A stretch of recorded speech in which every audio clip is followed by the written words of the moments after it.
Hoje a nossa aula, o tema dela é Introdução aos 10 Mandamentos, ok? Aula muitíssimo importante, assim como as outras, né? Mas muito importante nós entendermos a introdução antes mesmo de entrarmos nos 10 mandamentos, que nós estudaremos nas duas próximas aulas, os 10 mandamentos, divididos na primeira tábua da lei, os 4 primeiros mandamentos, e a segunda tábua da lei, que são os 6 últimos mandamentos, ok? Mas a introdução, ela é extremamente importante. Então, eu vou colocar aqui o tema da nossa aula, Introdução aos 10 mandamentos.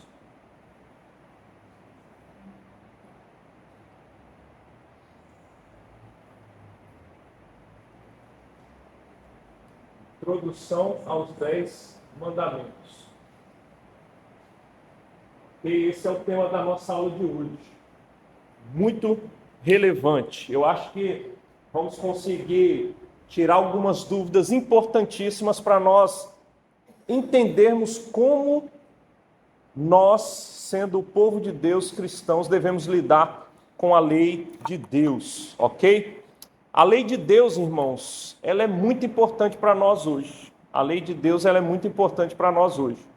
Eu sei que, eu lembro que na aula passada teve até a pergunta do Juan, como que nós fazemos para saber o que nós devemos aplicar da lei de Deus para o povo de Israel? Algumas coisas parece que a gente aplica, outras não. Como lidar com tudo isso? Eu espero que hoje nós consigamos lidar e deixar muito claro a forma que Deus quer que nós lidemos com a lei, né? Eu gostaria de começar dizendo o seguinte: nós precisamos desmistificar alguns pensamentos acerca da lei que são vigentes e de certa forma alcança muita gente nos nossos dias, tá? Eu gostaria de destacar aqui alguns pensamentos. O primeiro pensamento que eu gostaria de destacar, que não é assim que nós devemos enxergar a Bíblia, e nós já falamos disso na aula da Teologia da Aliança, mas é sempre bom trazer de volta algumas coisas que nós já vimos, é o seguinte: tem gente que acha que o Antigo Testamento é o tempo da lei. Vocês já ouviram isso? O Antigo Testamento é o tempo da lei. E o Novo Testamento é o tempo do quê? Da graça. Vocês já ouviram isso, né? Quem já ouviu isso? Quem pensa dessa forma? Soraya, Gustavo, né? Eu gostaria de dizer o seguinte: olha bem, não é assim que a coisa deve funcionar na nossa mente, ok? Tempo da lei, tempo da graça. Então eu vou fazer isso aqui, Isso aqui, não é assim que nós devemos pensar, que o Antigo Testamento é lei e o Novo Testamento é graça. Lembra na aula da Teologia da Aliança que desde Adão nós vivemos o pacto da graça. A graça de Deus foi derramada, porque se não fosse a graça, não haveria relacionamento, ok? Então é graça para a salvação e para que Deus se relacione com o seu povo, é graça desde o início. Desde o início. O homem caiu, foi necessário a graça de Deus para que esse relacionamento existisse e continuasse a existir, ok? Graça fundamentada no descendente da mulher que foi prometido assim que o homem caiu, o descendente que pisaria a cabeça da serpente. Tá? Então sempre foi graça desde Adão até o último crente que viver nessa terra antes da volta de Cristo. É graça, tá certo? Tem gente que acha que no Antigo Testamento os crentes do Antigo Testamento eram salvos por observar a lei. Nunca foi assim, porque ninguém consegue observar a lei completamente. Por mais que devamos observá-la, nós quebramos a lei de Deus. E se fosse pela lei, estaríamos perdidos. Estaremos todos perdidos, tá certo? E o povo do Antigo Testamento também estaria perdido. Então, essa é a primeira coisa que eu gostaria de desmistificar. Tá? Lembra-se do pacto da graça, começa lá em Adão. E ele se estende para toda a igreja, em todos os tempos, até a volta de Cristo. Ok? Uma segunda coisa, irmãos, que nós devemos observar para não cairmos são dois extremos na maneira de lidar com a lei de Deus. Existem dois extremos que as pessoas muito facilmente podem cair nesses extremos, ok? O primeiro extremo é o que nós chamamos de legalismo. Legalismo. Alguém sabe o que é o legalismo? Permita-me explicar. Pense nesse radical aqui, legal. Legal vem de lei, é algo que está de acordo com a lei. O legalista é aquela pessoa, como os fariseus eram muito legalistas, que acham que podem cumprir a lei para alcançar a salvação. Entende? Então ele quer cumprir a lei à risca, sendo que isso é impossível, e ele acha que pelos seus méritos e por conseguir cumprir a lei, ele vai alcançar a salvação de Deus. Isso é um extremo muito perigoso, e nós não podemos cair nesse extremo. Então a maneira correta de lidar com a lei, pode ter certeza, não é através do legalismo, tá certo? Então ele é um extremo. Eu vou pôr aqui, ó, uma seta para cá, é um extremo. Só que nós temos um outro extremo que muitas pessoas, às vezes, combatendo o legalismo, caem, que é o que nós chamamos de... Estou trazendo uns nomes para vocês aqui, para vocês se familiarizarem, tá? Isso é bom, e eu estou tentando explicar ao máximo os termos para vocês todos. São termos, às vezes, difíceis, mas entendendo bem, fica fácil depois nós lidarmos com todos eles. E esse termo nós chamamos de antinomismo. Antinomismo. Alguém já ouviu falar desse termo? Antinomismo. Anti vem de contra, né? Contra. O anticristo, por exemplo, contra Cristo, né? Anti vem de contra. E nomismo vem de nomos, no grego, que é norma, lei. O antinomista é aquele que acha que a lei não presta mais para nada. Não precisamos da lei, não precisamos cumprir os mandamentos de Deus. Deus já derramou graça sobre nós e agora com sua graça nós somos perdoados e podemos viver de qualquer maneira. É um extremo perigoso que nós não podemos cair. É o que alguns vão chamar de graça barata, de licenciosidade para viver os seus pecados. Lembra o apóstolo Paulo? O que ele diz lá em Romanos 6, né? Onde abundou o pecado, superabundou a graça no início. Viveremos, pois, no pecado para que a graça seja superabundante? E ele diz, de modo nenhum. Como viveremos no pecado, nós que para ele morremos? E o que caracteriza o pecado? É justamente a lei de Deus, que mostra o que é pecado e o que não é pecado. Tá certo? Então, o outro extremo perigoso é o antinomismo. Não podemos ser legalistas nem antinomistas, ok? Nenhum dos dois. E eu diria que no meio dele o equilíbrio, irmãos, é o verdadeiro evangelho. Aqui você tem o evangelho. O evangelho, ele nem é legalista, nem é antinomista. Ele sabe lidar com a lei de maneira correta. Tá certo? Não querendo alcançar a salvação pela lei, mas não descartando a lei como se ela não tivesse qualquer valor. Tá certo? Então, mais um erro aí de como lidar com a lei que nós aqui podemos, dizer assim, extirpar da nossa mente para que não vivamos. Tá certo? Ainda sobre a lei, permita-me dizer algo. Duas coisas. Deixa eu apagar aqui essa parte. Quem gosta de anotar aí já anotou. Eu vou anotando e apagando aqui para vocês, tá certo?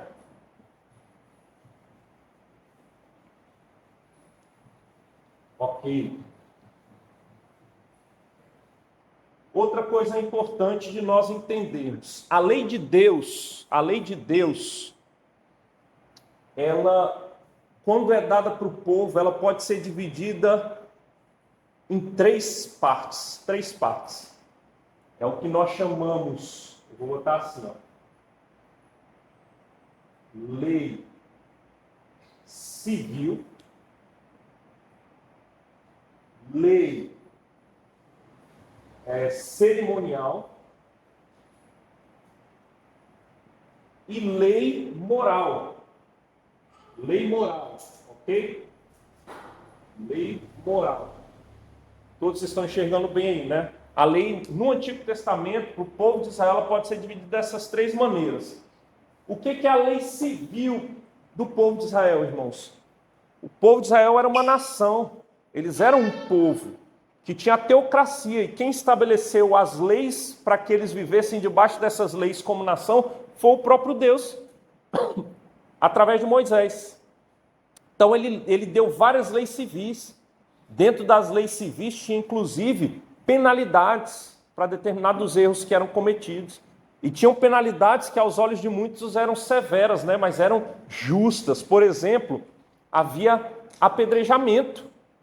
Você sabia que se houvesse adultério entre o povo de Israel, havia uma pena de morte por apedrejamento? Aí foi Deus quem estabeleceu, tá certo? Havia vários outros tipos de penas. Se você, por exemplo, matasse o boi, o animal do seu vizinho, você tinha que dar o seu animal. Tinha uma série de leis civis para que o povo vivesse debaixo dessa lei. Então essa é a lei civil do povo de Israel, esse tipo de lei, tá? Tinha a lei cerimonial. E o que era a lei cerimonial? Era aquela lei que estava voltada para o templo, ou antes mesmo do templo, no tabernáculo, quando ainda o povo de Israel não havia chegado na terra prometida. Então havia a lei, Deus estabeleceu ela desde a maneira com que eles deveriam formatar o templo ou o tabernáculo. Os móveis, vocês já leram Levítico? Tem gente que cansa, lê ali Gênesis, gosta, né, das histórias, aí vai para Êxodo, fica empolgado, chega em Levítico e desanima, porque você fica lendo um monte de medida de móveis, de utensílios do templo, do tabernáculo. Você fala, mas meu Deus, o que isso me acrescenta? Sabe o que tudo aquilo mostra? A santidade de Deus. Deus é o Deus dos detalhes, Ele quer do jeito que Ele diz ali. É tudo nos detalhes, irmãos, porque Deus é santo.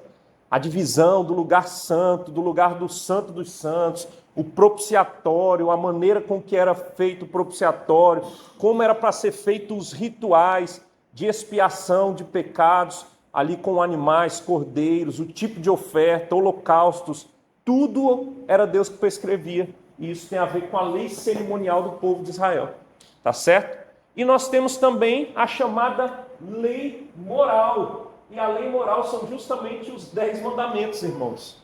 A lei moral de Deus é expressa nos 10 mandamentos. Os 10 mandamentos é um resumão, um resumo de como Deus quer que o seu povo viva. Tá? É um resumo. Sempre que estamos pecando, estamos quebrando de alguma maneira. O povo de Israel estava quebrando uma dessas leis. Ok? Dos 10 mandamentos do Senhor. Então nós temos a lei moral. A lei cerimonial e a lei civil é firmada na lei moral. Tá certo? E aqui vem um negócio interessante. Nós somos o povo da nova aliança. E eu queria dizer para vocês, nós não somos israelitas de sangue, nós não somos da nação de Israel. Nós somos a igreja do Senhor e vivemos numa nação chamada Brasil. Então nós estamos debaixo da lei civil brasileira. Nós temos que observar a lei civil que está lá na Constituição Federal, até onde ela não quebra a lei moral de Deus. Se a lei civil da nossa nação quebra a lei moral de Deus em algum aspecto, a gente deixa de cumprir a lei civil da nossa nação. Mas onde não quebra, as autoridades são constituídas por Deus e nós devemos nos submeter às autoridades. Mas não estamos mais debaixo da lei civil de Israel como nação. É por isso que nós não precisamos observar aquelas leis civis, entende? Aí você agora, entendendo isso, você para e pensa, agora eu sei porque que Deus mandou fazer tais coisas e hoje eu, como cristão, não preciso de todas aquelas práticas do povo de Israel. Né? Práticas até mesmo alimentares, né? De como se alimentar e tudo mais, eu posso comer. Né? Dá para comer sim um camarãozinho, né? Dá para comer sim uma lagosta, dá para comer sim, a gente falou disso na última aula, né, o porquinho, que o Bira tá lá engordando o porquinho lá na casa dele, a gente vai comer o porco logo, né? Dá para a gente comer com tranquilidade, sem peso na consciência, né? Tá certo? Então, as mulheres, né, não precisam do véu, né, e uma série de outras coisas. Não, a gente não está mais debaixo da lei civil do povo de Israel, tá certo? E a gente pode observar a lei da nossa nação, onde ela não quebra a lei moral de Deus. E a lei cerimonial, irmãos, ela também não precisa ser observada. Uma vez que Cristo veio e tudo na lei cerimonial apontava para Cristo, nós não precisamos mais observar a lei cerimonial.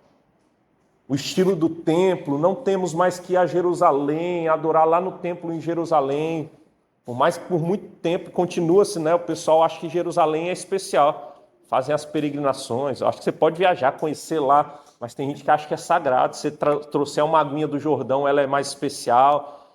Né? Artistas gostam de batizar no Rio Jordão, né? Esses dias eu vi a Ana Maria Braga batizando no Rio Jordão. Acho que Jair Bolsonaro foi lá batizar no Rio Jordão. Acha que aquela água é especial, como se não tivesse que mudar de vida e mudar o coração, né? E achar que não é a ação do Espírito Santo, gerando fé verdadeira no coração, que é testemunhada com a vida, né? Então o pessoal gosta dessa coisa e tudo mais, porque o povo é místico e acha que ali é especial e ali você vai virar santão porque batizou ali ou algo assim, né? Não, irmãos, não precisa ir para o templo em Jerusalém, tá? O templo aqui, nós temos o templo. O que o templo tem de significado? Qual o significado para nós hoje? Ele é um lugar que nos ajuda a ter uma logística como igreja, um lugar fixo, é isso. Se não tivermos isso aqui, a gente pode adorar, né? Na casa do Bira, pode adorar debaixo de um pé de manga, podemos, na rua, numa praça. Lá está a igreja reunida, se estivermos, né? Nós não precisamos de propiciatório, não precisamos sacrificar animais, cordeiros aqui no culto, né? O cordeiro pascal já foi imolado de uma vez por todas. O grande sumo sacerdote já ofereceu sacrifício único, e ele sendo o sacerdote, ele também era o sacrifício, né? Ofereceu a si mesmo de uma vez por todas, e essas sombras apontavam para Cristo. Não precisamos mais, tá certo? Então a lei cerimonial ficou, mas a lei moral não, irmãos. A lei moral, ela continua tendo que ser observada. Sabe por que a lei moral ela continua sendo observada? Porque a lei moral ela mostra o caráter de Deus. Ela mostra o caráter de Deus. E Deus é um Deus imutável. Deus é um Deus que não muda. O caráter dele é o mesmo. Tá certo? A lei, ela mostra que Deus é um Deus perfeito. Sabe por que a lei fala para a gente não adulterar? Porque Deus é um Deus fiel e não tolera o adultério, porque Ele é santo. Sabe por que a Bíblia fala para não darmos falso testemunho? Porque Deus é um Deus de verdade. E o seu povo deve andar na verdade. Sabe por que a Bíblia diz que devemos adorar um só Deus? Porque Deus é um Deus coerente, não há outro Deus além dele, não há quem se compare a ele. Toda a glória é devida a ele, porque ele é dono de toda a glória, de todo o poder, de toda a majestade. Vocês percebem? A lei moral, ela revela o caráter de Deus, e por Deus ser um Deus imutável, mesmo Deus de Abraão, Isaac e Jacó é o nosso Deus, e ele não muda. Na nova aliança ele continua sendo o mesmo Deus. E a lei moral revela o seu caráter. Tá certo? A lei moral, assim como no Antigo Testamento, ela também revela o nosso caráter, né? Vou botar aqui o caráter do homem, do ser humano, e mostra que somos pecadores. A lei, ela não vem para que nós tentemos cumprir ela, tentemos cumprir ela para sermos salvos. Ela vem para mostrar que somos pecadores. A lei, irmãos, ela mostra a distância entre nós e Deus, uma distância infinita, um Deus santo com seres pecadores, miseráveis, merecedores da justa condenação. A lei, ela vem para mostrar que nós não conseguimos satisfazer a justiça de Deus. A lei vem para mostrar que nós somos falhos e Deus, ele é perfeito.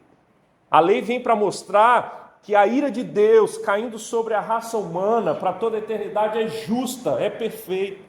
A lei vem para mostrar que Deus deve executar o seu juízo. E Deus, executando o seu juízo, ele é um Deus bom e maravilhoso e justo. Ok? A lei vem para mostrar essa distância e a necessidade que nós temos, mais uma vez, irmãos, eu coloco aqui, ó, de uma boa notícia de salvação. Nós precisamos, eu posso pôr aqui, ó, Jesus é o Evangelho. A lei, ela vem para deixar claro que cada um de nós carece de um Salvador. A lei, ela deixa muito evidente o papel de Jesus. A lei também aponta para Cristo. Entende? Mostrando que nós não damos conta e Deus está aqui, a gente aqui. Precisamos de um mediador que nos ligue a Deus novamente. É Jesus. O papel da lei, e a lei continua em vigor na nova aliança para nós. Tá certo? Tranquilos? Essa é a introdução da nossa aula. A introdução aos 10 mandamentos. Que eu acho que essa visão, esse panorama, nos ajuda muito a olharmos para essas verdades das Escrituras, os mandamentos de Deus, a lei de Deus de maneira correta. Então, meu irmão, minha irmã, leia os 10 mandamentos e saiba que ali está o resumo da vontade de Deus para a sua vida. Tá certo? Está em vigor. Ok? Tranquilos até aqui? Deixa eu dar um golinho na água aqui. Tem alguma pergunta, alguma colocação até aqui? Diga, Alex. Então, não é todos, mas eles que levam, que mudam quando é convertido, é nova criatura. Então, isso aqui é errado, porque no caso, a lei moral vale a humanidade toda, né? Vale. Já está no tipo, vamos supor, não assassinarás, não adulterarás, o adulterou, não tem, matou, foi anulado na conversão, se a lei a gente sabe que assaltar um banco é errado. Sabe. Adulterar é errado, é na lei moral. Então isso aí seria errado. Em alguns lugares, não é todos, né? Dizer que foi anulado. Né? Não, exatamente, né? Alguns que pensam até na ideia do universalismo acham que em Jesus Cristo foi anulado para a humanidade toda. Não, toda a raça humana está debaixo da lei moral. Crentes e descrentes. Qual a diferença do crente para o descrente, irmãos? É que ele é justificado por meio da justiça de Cristo. Entende? A nossa justificação está em Cristo. A nossa absolvição, a nossa justiça vem da justiça de Cristo. Por isso que é pela fé a salvação. Eu creio no que ele fez e quando eu creio eu sou justificado diante de Deus. Essa é a diferença. Toda a raça humana está debaixo da lei, quebra a lei, mas tem aqueles que creem no Senhor e por crerem no Senhor Jesus como o seu Salvador, né, se submetendo agora ao seu senhorio, esse é justificado diante de Deus. E uma vez justificado, agora ele vai andar em santificação. Não que ele não quebre mais a lei, ele ainda vai escorregar aqui ou ali, mas agora ele vai buscar observar. Ele vai ter desejo de cumprir a lei, entende? E a gente vai entrar mais nisso. Mas realmente, você falou um negócio muito importante. Toda a raça humana está debaixo da lei, tudo, né? E por isso a necessidade de Cristo. Fica mais evidente a nossa necessidade de um Salvador. Ok? Nós temos um cafezinho que quiser levantar. Tá certo. Ok, agora dito tudo isso, irmãos, eu peço que vocês abram as escrituras de vocês lá em Êxodo capítulo 20. Segundo livro da Bíblia, Êxodo, capítulo de número 20. É aí que está registrado o famoso Decálogo, os 10 mandamentos.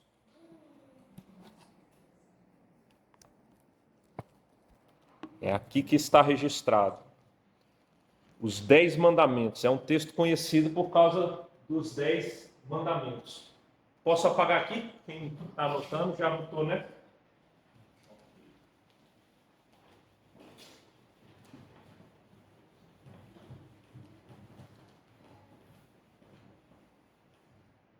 Êxodo capítulo 20.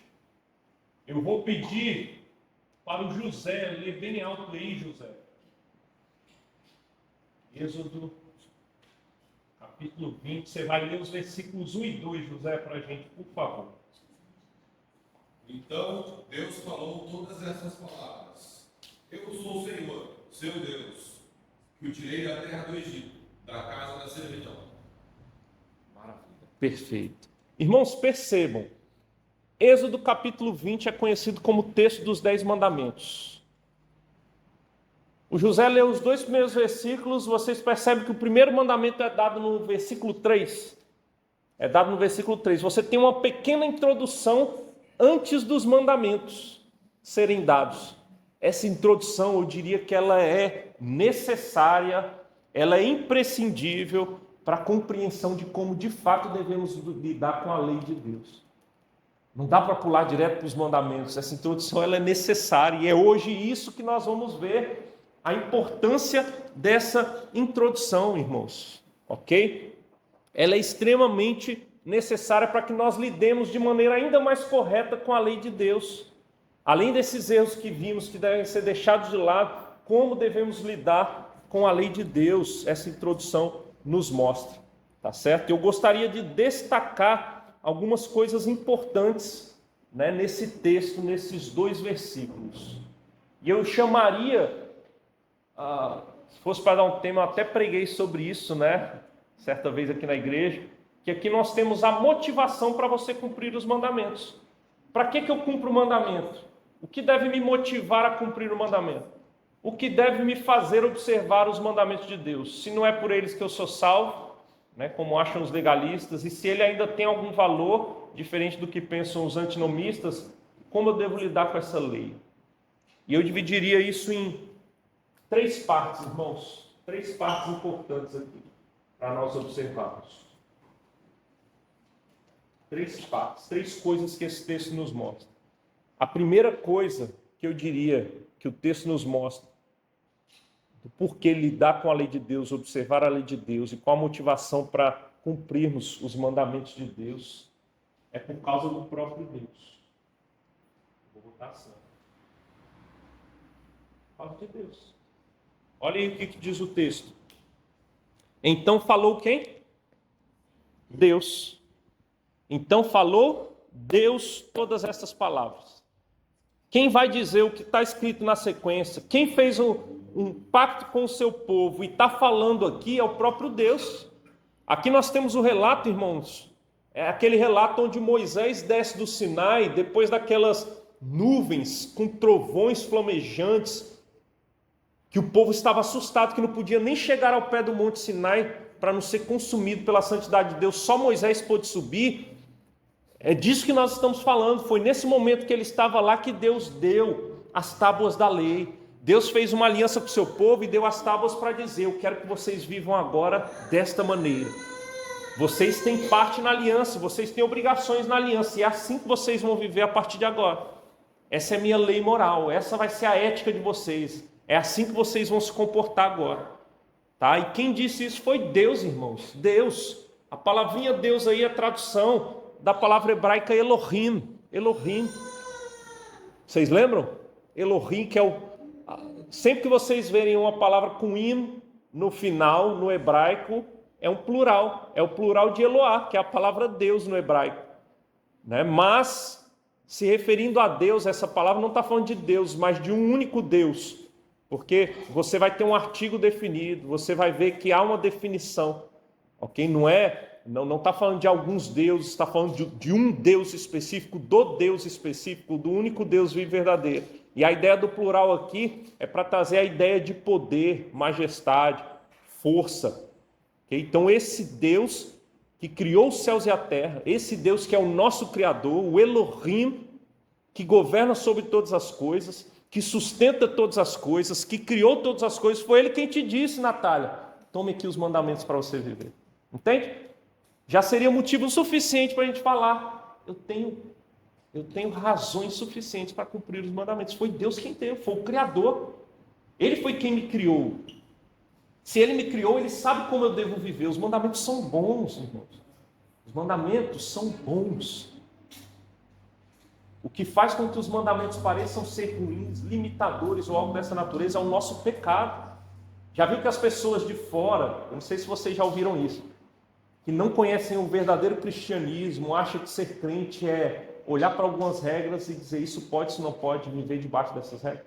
Não é assim que funciona. Não é um joguinho de regras, agora tem que observar. Não, a gente vai ver isso, que vai muito além disso. Vai muito além das regras. As regras fazem parte da vida cristã, sim, os mandamentos estão lá. Mas não é simplesmente eu mudo meu exterior, agora eu vou me comportar assim, assim, assado. Não é isso, ok? Não é assim que funciona. Mas quem deu esses mandamentos foi o Deus Criador. E Ele sabe o que é bom para nós. Ele foi quem nos criou. É para Ele que nós devemos viver. E se Ele diz, vivam assim, certamente essa é uma grande motivação para observarmos. Além de Deus, você vai ver a palavra aí no verso 2, eu sou o Senhor. E o Senhor em caixa alta é tradução da palavrinha Yahvé, ou do nome Yahvé, que traz a ideia do Deus eterno, que não tem início nem fim. É o Deus que sempre existiu. Antes que o mundo houvesse, Ele era. Ele criou todas as coisas, tudo que foi criado, até a ideia de tempo, foi criado a partir dele. Mas Ele está acima disso tudo. Ele está fora da ideia de tempo e espaço. Ele transcende a nossa capacidade de compreensão. Ele é o Deus eterno. Foi o Deus eterno, irmãos, que deu, o dono de toda a sabedoria. Ele criou todas as coisas, a mente brilhante poderosa, transcendente dele foi quem criou. É tolice não viver os mandamentos de Deus quando você entende quem Deus é, ok? E essa é a primeira motivação, é o próprio Deus. Entender quem Deus é importantíssimo para que se cumpra os mandamentos. O mundo lá fora aí, as pessoas que não conhecem Deus, elas não têm noção de quem elas estão rejeitando. A noção delas é mínima. Se elas compreendessem Deus como Ele se revela, que se não fosse a revelação dele, nós também não compreenderíamos, elas se renderiam. Nós compreendemos quem é Deus. Devemos caminhar em conhecer cada vez mais. Isso deve nos motivar para observar os mandamentos de Deus. Então a primeira motivação, irmãos, é o próprio Deus. Foi Deus quem deu os mandamentos. Não é coisa de homens. Foi o próprio Deus. Tá certo? Mas temos uma segunda motivação para se cumprir os mandamentos. E sabe qual é a segunda motivação? A aliança. Aliança. Por que a aliança? Olha aí o que diz o verso 2. Eu sou o Senhor. Esse nome Yahvé, além de mostrar que Deus é o Deus eterno, o grande eu sou, aquele que criou todas as coisas e já era antes que todas as coisas fossem criadas, esse nome é o nome pactual de Deus. É o nome que Deus revela como um Deus de aliança para os patriarcas. Ok? É o nome que Deus revela como um Deus de aliança para Moisés. Esse é o Deus, é o nome usado por Deus quando Ele vai mostrar a sua aliança para o seu povo, que Ele tem uma aliança com o seu povo. Ok? E para confirmar isso, Ele ainda diz na sequência, eu sou o Senhor, teu Deus. Eu sou o Deus de vocês. Eu estou acima de vocês e vocês são meus. Eu sou o Deus de vocês, vocês são o meu povo. Tá certo? Vocês não eram meu povo. Vocês seriam alvo da minha ira, porque vocês são minhas criaturas que se rebelaram contra mim, contra um Deus santíssimo. E eu poderia muito bem pegar todos vocês e lançá-los no inferno para todo sempre. Eu poderia, mas eu resolvi restabelecer um relacionamento, a aliança que foi quebrada, eu resolvi trazer de volta.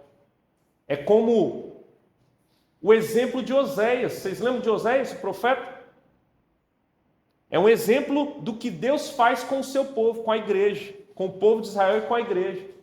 Nós somos como mulheres adúlteras, que traem o seu marido, se lambuzam em todo tipo de pecado com outros, e esse marido ele olha para a gente e, podendo falar não quero mais, teria esse direito, ele pega e fala, vem que eu vou te cuidar. Vem, você quebrou a aliança, mas eu vou restabelecer a aliança. E eu vou providenciar os meios para isso. É isso que Deus faz, irmãos. É isso que significa, quando nós estamos falando de um Deus de aliança, é isso que significa. É Ele ter restabelecido graciosamente o relacionamento conosco. Nós não merecíamos. Esse Deus restabeleceu.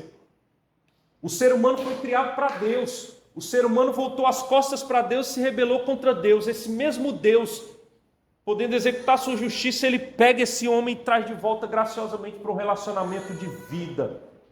Um relacionamento de vida e não de morte. Isso é aliança, irmãos. Isso é aliança.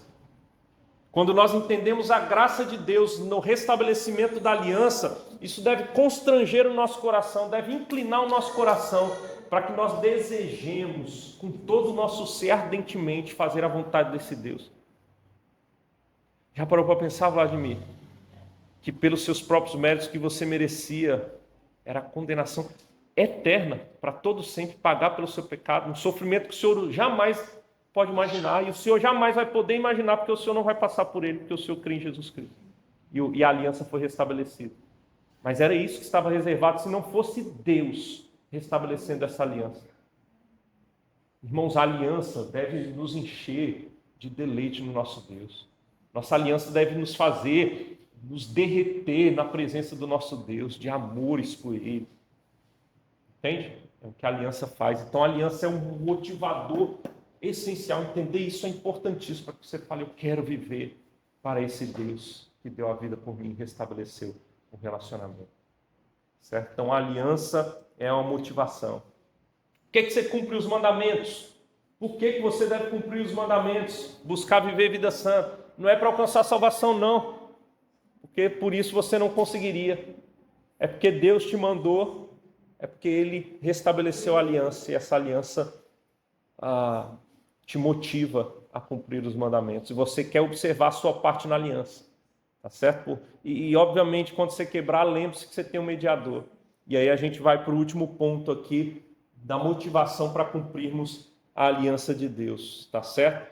E eu chamaria o terceiro e último fator motivador para o cumprimento da aliança, eu chamo de redenção. Redenção. Olhem para o texto de vocês, irmãos. Eu sou o Senhor teu Deus, que fez o quê? Te tirei da terra do Egito, da casa da servidão. Louvado seja Deus. Deus redimiu o povo de Israel. O povo de Israel se tornou escravo no Egito, e o povo de Israel morreria escravo no Egito. Morreria escravo no Egito. Não tinha como, irmãos, pelos seus próprios méritos, pela sua própria força, eles saírem do Egito. O Egito era a maior potência daquele tempo. Era o país mais desenvolvido daquele tempo, com maior força bélica daquele tempo. O povo de Israel era um povo fraco, não tinha nada, estava sendo escravizado no Egito, era impossível, eles morreriam ali, deixariam de existir ali. Mas Deus, que é um Deus de aliança, Ele resolve providenciar um meio para a redenção desse povo. Então Ele levanta ali Moisés, que estava fugido no deserto, pastoreando ali as ovelhas do seu sogro Jetro, né? Aparece na sarça ardendo, né? E chama Moisés para ser o mediador. Mostra seu poder sobre os deuses do Egito. E liberta com mão poderosa, de maneira miraculosa, o povo de Israel da escravidão do Egito. Ali então eles são libertos, ali então eles recebem a redenção, a salvação. Quando eles estavam mortos e caminhando para a morte como escravos, Deus redime o seu povo. Irmãos, eu até me arrepio aqui, sabe por quê? Eu acho isso maravilhoso e eu quero que vocês entendam isso. Deus, Ele não fala para vocês: tomem aqui a lei e cumpram a lei para que vocês sejam salvos, porque é isso que tem pregado por aí. É isso que tem pregado por aí, e esse é um peso que nenhum de nós pode carregar. Vocês lembram daquele famoso texto do Senhor Jesus, acho que é em Mateus 11, que Ele vai dizer: vinde a mim todos vós que estáis cansados e sobrecarregados, e eu vos aliviarei. O meu jugo é suave e o meu fardo é leve. Sabe o que isso significa? O Senhor Jesus ele está falando para judeus que queriam viver pela lei. E esses judeus estavam extenuados, morrendo em desespero, porque eles não conseguem cumprir a lei. E eles se veem como culpados, porque ninguém consegue viver pela lei. É um jugo pesado demais que ninguém consegue carregar. Jesus está dizendo: venham a mim, creiam em mim, porque eu cumpri o que vocês não conseguem cumprir. E vocês receberão um fardo leve, porque eu já tomei sobre mim os seus fardos. Isso é evangelho, irmãos. Isso é evangelho. Por que é importante entender isso? Porque antes mesmo de dar a lei sobre como viver, Deus fala: eu libertei vocês, eu salvei vocês. Ou seja, não cumpram a lei para ser salvos. Eu já salvei vocês. Uma vez que eu salvei, agora tomem a lei para viver. Vocês percebem a diferença da ordem das coisas? Não é assim, viva isso aqui e você será salvo. Não, Ele salva primeiro e depois de salvo, agora vivam a lei. Eu vivo não para alcançar a salvação à lei, mas porque eu já fui salvo, como gratidão agora e deleitosamente eu cumpro a lei. Por isso que é importante entender essa introdução, irmãos. É essencial. E a gente sabe muito bem que a redenção do povo de Israel, do cativeiro, da escravidão do Egito, aponta para a grande redenção que nós recebemos em Cristo Jesus. Nós fomos libertos não da escravidão do Egito, mas libertos da escravidão e da condenação do pecado. Por meio de Jesus Cristo nós recebemos redenção. E é olhando para a cruz de Cristo, para o que Ele fez, que agora Deus fala assim para você: Jairo, toma a lei e viva agora segundo essas verdades. Porque eu já te salvei, Jairo, agora vai lá e vive. Vive isso aqui. Vocês percebem? Se torna mais leve, mais deleitoso viver a lei e não peso viver a lei. Então a redenção, irmãos, é fator essencial para que eu cumpra a lei de maneira correta. Ok? Vocês percebem a importância dessa introdução aos 10 mandamentos, ao decálogo? Para que eu não lide com o decálogo de maneira equivocada? É muito importante, tá? Nós não obedecemos para sermos salvos, mas porque fomos salvos. Lembrem-se disso. Não obedecemos a lei para sermos salvos, mas porque fomos salvos nós observamos a lei. E como disse um certo teólogo, a lei não nos tira a liberdade, mas nos dá liberdade. A lei não é trazida por Deus para que a gente viva uma vida presa. Não é isso. A lei, na verdade, ela é dada para que você agora viva a liberdade de uma vida em Deus. Você sabe que você pode, você deve viver. E você vive com tranquilidade. Com tranquilidade. Não para alcançar a salvação, mas porque você já foi alcançado. Isso é libertador. Você viva deleitosamente a lei de Deus. Ok? Uma coisa importante ainda que eu digo é que a lei de Deus ela foi dada em 10 mandamentos. E nós vamos estudar na próxima aula os 4 primeiros mandamentos. Dos 10 mandamentos, nós vamos estudar a primeira tábua da lei, que são os 4 primeiros, e a segunda tábua da lei, que são os outros 6 mandamentos. Os 4 primeiros mandamentos, irmãos, dizem respeito ao nosso relacionamento com Deus. Ok? Então, como eu devo me relacionar com Deus? Eu não devo ter outros deuses diante de mim. Ok? Eu não devo fazer imagens, esculturas e adorá-las. Eu não devo tomar o nome do meu Deus em vão. Nós vamos entender mais detalhadamente as aplicações desses mandamentos. E eu devo lembrar do dia do Senhor, do dia do Shabá, que a gente entende que depois da morte e ressurreição de Cristo é o primeiro dia da semana. Ok? Mas eu devo lembrar desse dia e o santificar. É o que a gente faz no domingo, a gente santifica. A gente deixa as atividades laborais, a gente deixa as nossas atividades que visam recursos, que são importantes, né? Mas no domingo eu deixo e começo a minha semana descansando em Deus. Lembra do dia do Senhor. É interessante porque os outros mandamentos é não faça isso, não faça isso, não faça isso. Aí vem o quarto, lembra. Por quê? Porque é fácil a gente esquecer. Quantos de nós não temos esquecido e lidado de qualquer maneira com ele? Desculpa, eu estou adiantando na próxima aula. A gente empolga, né? Mas os 4 primeiros mandamentos dizem respeito ao nosso relacionamento com Deus. E os outros 6, honra pai e mãe, não matarás, não adulterarás, não dirás falso testemunho, não cobiçarás, dizem respeito ao nosso relacionamento com o nosso próximo. Ok? E aí, por que eu estou trazendo isso? Porque eu acho maravilhoso. O resumo da lei é o amor. O que é amar, irmãos, biblicamente falando? O Senhor Jesus disse o seguinte, em João capítulo 14, verso 21 e 23. Aquele que tem os meus mandamentos e os guarda, esse é o que me ama. Amar a Deus é você olhar para os mandamentos, é assim que eu devo viver, então eu vou viver. E nisso você está amando a Deus. Você quer amar? Saiba como Deus quer que você viva e viva dessa maneira. Isso é amar a Deus. Amar é atitude, amar é ação. Amar não é um mero sentimento como esse mundo prega. Ok? Não é um sentimento que vai e volta. Não, amar é compromisso. Eu vou viver dessa maneira. Eu tenho compromisso com esse Deus. Isso é amar.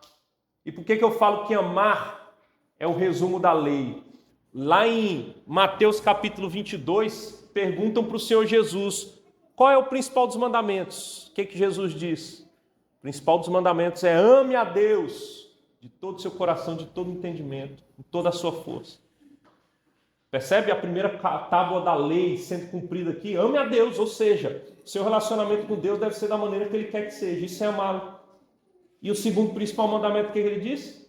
Ame o teu próximo como a ti mesmo. Observe os outros 6 mandamentos e você vai estar amando o seu próximo. Ele resumiu as tábuas da lei. Você percebe que Jesus não revogou, ele não falou, não precisa mais observar os mandamentos, ele fez um resumo aqui das tábuas da lei. Observa isso e você vai estar amando. Ame verdadeiramente a Deus acima de tudo e ao seu próximo. Você vai estar cumprindo a lei de Deus. Porque toda vez que você quebra um mandamento, você está deixando de amar a Deus e ao próximo. Quando você cobiça algo que não é seu, você está deixando de amar o seu próximo. Quando você mente, você está deixando de amar o seu próximo. Quando você adultera, você está deixando de amar o seu próximo. Inclusive aquele com quem você disse que passaria o resto da sua vida. né? E prometeu fidelidade. Você entende? Você está quebrando contra o seu próximo, então ame a Deus e ame o seu próximo, você vai cumprir a lei de Deus. Tá certo? Para resumir, o que eu quero que vocês saiam daqui em mente. A lei de Deus está em vigor para nós, irmãos. Não para alcançar a salvação, mas porque eu fui salvo, agora eu observo ela. Primeiro Deus salva, depois Deus dá a lei. Deus já nos salvou. Você crê no que Cristo fez na cruz? Você crê de todo o seu coração que Jesus morreu naquela cruz para te salvar? E Ele é o seu Salvador, o único que poderia? Então você já está salvo. Não é o cumprimento da lei que vai te salvar, mas uma vez salvo, e uma das coisas que evidencia que você realmente creu, é que você agora vai querer viver esses mandamentos, porque você já foi salvo. Primeiro se crê, depois se obedece. Ok? Esse é o resumo da nossa aula. Essa é a introdução aos 10 mandamentos. E a partir da próxima aula vamos estudar um pouco mais esses mandamentos, ver quais são as aplicações dele para os nossos dias. Ok? Alguma questão? Nossa aula encerra aqui. Mas se os irmãos tiverem alguma questão, alguma coisa a acrescentar, alguma dúvida, fiquem à vontade. É interessante que somos salvos pela graça, mas julgados pelas obras também. Mas essa. A Bíblia fala do galardão. Não vão ter, né? Vai ser, já que tudo é para a glória de Jesus, vai ser até meio vergonhoso tu não ter nada, né? Não ter algumas coisas jogadas no pé de Jesus, né? Já que Essa ideia do galardão é algo difícil de entender. Pense num tema difícil de você compreender, que há muita divergência, é o tal do galardão. Mas a Bíblia fala lá do tal do galardão, não sabemos o que vai ser isso, né? Eu lembro dos irmãos moravianos, né? Que se venderam como escravos, e eles, indo como escravos para evangelizar escravos, eles diziam: vamos em busca do galardão que Cristo conquistou, né? Então tem uns que acham que o galardão é o mesmo para todos, porque quem conquistou o galardão foi Cristo, né? E de fato somos julgados pelas obras, e nós só não seremos julgados porque Deus vai nos julgar conforme as obras de Cristo, e pelas obras de Cristo, que foi perfeito, nós seremos salvos. Diga, Soraya. Que obras? Entendo. Pois é, as obras que nós seremos julgados, eu diria que é o seguinte: tudo que Deus quer que você faça são as boas obras, né? Então, por exemplo, a Bíblia manda você amar o seu esposo, né? E amar tem a ver com amar de maneira bíblica, obviamente, né? Submeter-se, colocar debaixo da missão dele, ser um auxiliador idôneo. Manda você cuidar dos seus filhos, amá-los, instruí-los no caminho do Senhor, né? Manda você ter paciência. Tudo que você faz que, de acordo com essas virtudes, você está fazendo boas obras. E só quem consegue executar boas obras verdadeiramente são os cristãos. Porque tem também a questão da motivação, que é fazer para a glória de Deus. Então, tudo que você faz de acordo com a vontade de Deus são boas obras. E todas as vezes que você quebra o que é a vontade de Deus, você está praticando más obras, né? São obras que aos olhos de Deus elas são pecado, é o que a gente chama de pecado, entende? Então, por que eu estou trazendo essa definição? Porque tem um aspecto dessas obras que nós como crentes devemos observar, e essas obras diante de Deus elas vão contar para isso que a Bíblia vai chamar de galardão, que a gente não sabe o que é. Isso não diz respeito a deixar de ser salvo ou ser salvo. O crente que crê em Jesus, ele vai ser salvo pela obra de Cristo, né? Mas tem esse tal do galardão que de alguma maneira Deus vai cobrar de nós cristãos mais boas obras, por assim dizer, né? Entende? Mas tem também o cobrar, o ser julgado pelas obras, no sentido de que os ímpios serão julgados pelas suas obras pecaminosas, entende? O que vai fazer com que eles sejam alvo do justo juízo de Deus. E nós só não seremos por causa da obra de Cristo, que foi satisfez a ira de Deus, a justiça de Deus no nosso lugar, entende? Então tem esses dois aspectos: as obras que vão condenar, e nós não vamos ser condenados por causa de Cristo, e as obras que vão, vamos dizer assim, diferenciar esse chamado galardão, que não me perguntem como é isso, eu confesso que eu não sei, né? Tem gente que fala: eu vou morar numa casa mais próximo da casa de Jesus. Outros falam: no dia do culto lá eu vou sentar nas cadeiras mais à frente. né? Então, não sei o que é isso, esse tal do galardão. Confesso que eu não sei. Assim como a Bíblia fala que, dependendo do tipo de pecado, você vai ser... Quem for condenado vai sofrer uma ira maior. Eu não sei como é isso lá no inferno. Se o fogo vai ser aquecido num grau maior, né? Eu não sei se é fogo que vai ter lá, eu não sei. São coisas que para nós na Bíblia são difíceis da gente definir, né? Então eu diria que é isso, né?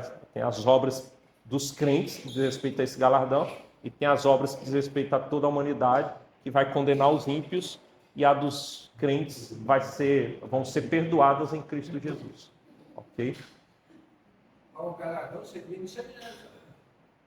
Pelo menos o que eu aprendi lá, né? Os teólogos que eu sigo, né? Que não sei se tem várias referências, eles não dizem o que é, mas dizem que né, vai ser julgado ali, julgado pelas obras, faz parte do galardão. Tipo, um crente que só vem, porque eu só venho aqui, sento, escuto e vou para casa e não faço nada, porque eu vou ter, não faço nada para apresentar.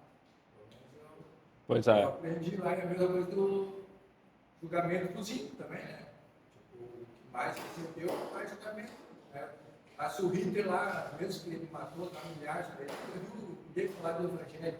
O ladrão de galinha, de toda hora a lei chegava nele, a condenação do ladrão de galinha vai ser mais, porque ele recebeu o evangelho toda hora. Pois é. A Bíblia fala que quem peca contra maior conhecimento, o maior pecado comete, né? Então, mas obviamente a gente não sabe como se dará esse grau. Eu prefiro não especular, né? Eu prefiro não especular, e eu sei que vai ter um grau de diferença aí, tanto no céu como no inferno. Chegar lá a gente vai saber o que é. Agora, preste atenção numa coisa: cuidado para que a motivação para que você cumpra a vontade de Deus não seja ter um mau galardão, né? Vou fazer isso aqui só para ter mau galardão. Que essa seja a motivação, ok? O que ele já fez por você, que seja o que te motive a cumprir a vontade dele, tá certo? Deixa a questão do galardão com o próprio Deus lá, ele vai anotando na conta lá se é que vai ser assim, né? Juan? Nós não vimos que por obras não podemos ser salvos. Ele deixou vir a lei para nós possamos cumprir, devido à graça dele, nós somos salvos. E agora nós temos que entender assim, tratando do ponto de vista do pecado, do ponto de vista da complexidade que a gente tem mentalmente falando. Há pecados que não necessariamente em obras, mas há pecados que cometemos mentalmente. Muitas vezes somos assaltados pela nossa própria mente, onde a gente fala, meu Deus, por que eu estou pensando nisso? Entende? A minha dúvida é até que ponto isso se tornaria um pecado ou até que ponto não. Porque o senhor não entende como a mente da gente acontece. Às vezes a gente igual a questão do galardão. A motivação de praticarmos as obras é muito mais importante do que as obras em si. Então, aonde que está ali a chave? Até onde que isso entende? Eu diria o seguinte, Juan, a Bíblia mostra pra gente que...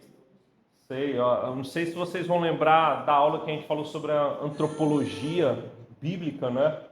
E o pecado, ele é toda falta de conformidade com a lei de Deus. E o pecado, ele não diz respeito só às nossas obras, mas até os nossos pensamentos.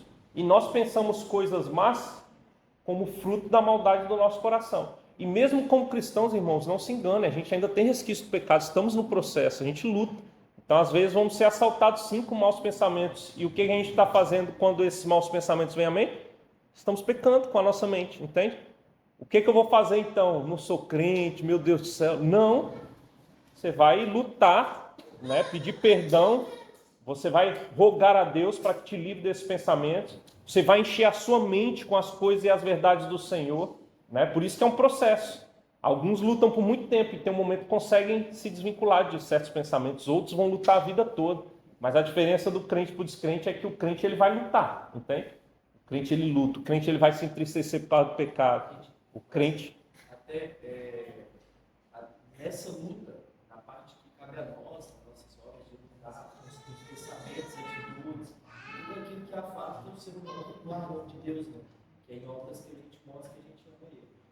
Então, mesmo que cumpramos essa parte, somente o Espírito Santo que pode nos nos matar disso, que pode não... Perfeito.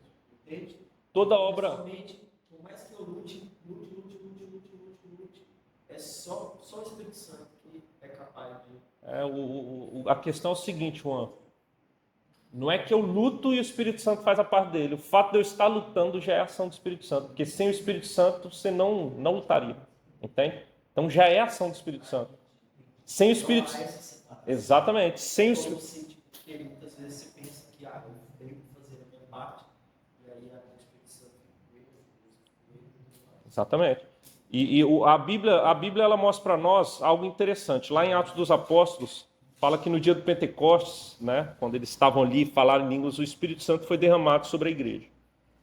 Logo na sequência, você vai ver, por exemplo, capítulo de número 4, que os crentes estão orando, e eles já tinham o Espírito Santo, porque todo crente tem o Espírito Santo. A Bíblia fala que quando eles terminam de orar, eles são enchidos com o Espírito Santo e saem com intrepidez a pregar o Evangelho. Ou seja, mesmo já tendo o Espírito habitando em nós, nós devemos nos encher diariamente do Espírito Santo. A gente vai perder para o pecado, geralmente, quando estamos mais vazios. Por isso que a gente tem que se encher diariamente. Observar os meios de graça, né? Leitura das Escrituras, a pregação da palavra, os sacramentos, a oração, né? Se encher para que sejamos locupletados do Espírito, cheios do Espírito. Devemos ser transbordantes, eu diria, do Espírito, para que não haja vazão, né? Para o pecado crescer no nosso coração. E é diário, não adianta, é igual comida. O almoço de hoje não serve para amanhã. Eu preciso fazer o almoço de todo dia, né? O que eu almocei hoje não serve para amanhã, para depois da manhã. Se eu não almoçar amanhã, depois da manhã, se eu não jantar, se eu não comer, eu vou perder minhas forças. Espiritualmente é assim que funciona. Já temos o Espírito Santo, porque senão nem crente você seria, que é o Espírito Santo que te lava, te regenera e passa a habitar em você, né? Mas agora, me encher vai me dar mais facilidade, desejo, vigor para lutar contra o pecado e viver em santidade e novidade de vida. Ok? Maravilha, irmãos. Vou fazer o seguinte, se alguém tiver mais alguma dúvida, pode vir até mim e perguntar, tá? Que aí eu consigo liberar aqueles que ainda vão preparar o churrasco do domingo. Brincadeira. Tá certo? Que vão almoçar com a família ou algo assim, tá? Mas podem vir mesmo, sinceramente, perguntar. Até para que a nossa aula também não fique tão extensa no YouTube. Tá certo? Vamos orar então? Vamos ficar de pé. Ficar de pé para encerrarmos essa aula de hoje. Vou fazer o seguinte, vou chamar meu irmão missionário Gustavo para orar por nós. Vem aqui à frente, Gustavo, por favor. Ore por nós aqui, para que Deus aplique essas verdades ao nosso coração. Aproveite e ora pela nossa igreja, para que Deus continue abençoando Amém. aqui Vamos orar. essa igreja nessa cidade. Por favor. Senhor, te damos graças por esta manhã de domingo, porque o Senhor é bom, o Senhor mandou a chuva, o Senhor tem cuidado desta cidade, o Senhor tem cuidado deste povo. Amém. Obrigado a Deus por podermos no domingo de manhã virmos à tua casa e aprender dessas verdades tão importantes. Amém. Obrigado pela vida do pastor Luciano, que tem se dedicado a estudar a tua palavra para nos ensinar sobre ela com fidelidade. Continue abençoando ele, tirando dele o pecado, tirando dele os erros, que ele possa seguir firme, falando da tua palavra e vivendo o que ele tem falado. Nos abençoa, Deus, a todos aqui que hoje aprendemos sobre a importância dos 10 mandamentos, sobre como o Senhor ensinou esse texto, esse conteúdo, como o Senhor mesmo livrou o povo do Egito, o Senhor mesmo nos alcançou e podemos agora, sabendo que somos salvos, sabendo que somos do Senhor, que foi o Senhor quem nos chamou, podemos viver esses mandamentos, ó Deus. Tem misericórdia de nós, perdoa-nos, ó Pai, por tantas vezes darmos mais atenção às nossas vontades, aos nossos interesses, e não fazermos a Tua vontade e falharmos com tanta frequência. Nos ajuda, Senhor, a seguirmos firmes, olhando para esses mandamentos com vontade, ó Deus, vontade de cumprir, vontade de Te agradar, vontade de Te adorar por meio da nossa vida, das nossas ações.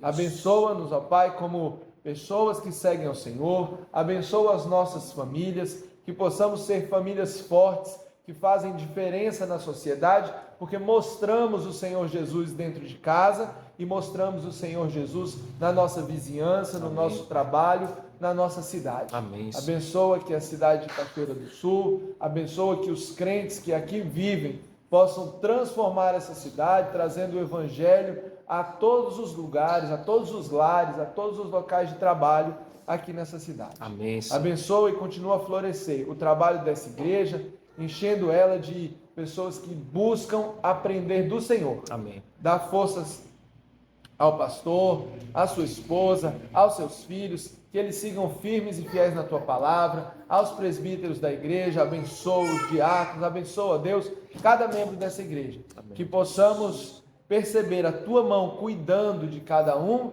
e trazendo graça, trazendo sabedoria, trazendo paz aqui nessa igreja, nesta cidade. Amém, Deus. Continua, Senhor, a encher o coração do pastor Luciano de vontade de espalhar esse evangelho aqui na região, no sul do nosso país. Amém, Pai. Que esse estado possa conhecer ao Senhor e que mais e mais pessoas venham a crer no Senhor aqui no Rio Grande do Sul, teu nome possa ser exaltado aqui e que daqui saiam grandes missionários que possam ir a todo o mundo levar o evangelho. Amém, Deus. No nome de Jesus que nós oramos. Amém. Amém.